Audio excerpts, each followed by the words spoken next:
Когато я видях и реших, че това е патицата. Всъщност това е първата патица, която намерих и директно я взех.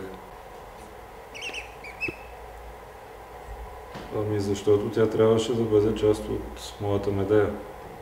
Това е танцов спектакъл. Ами тя е голяма и тъй като не можа да се събере само в двама човека и няколко течности, се наложи да включим и патица.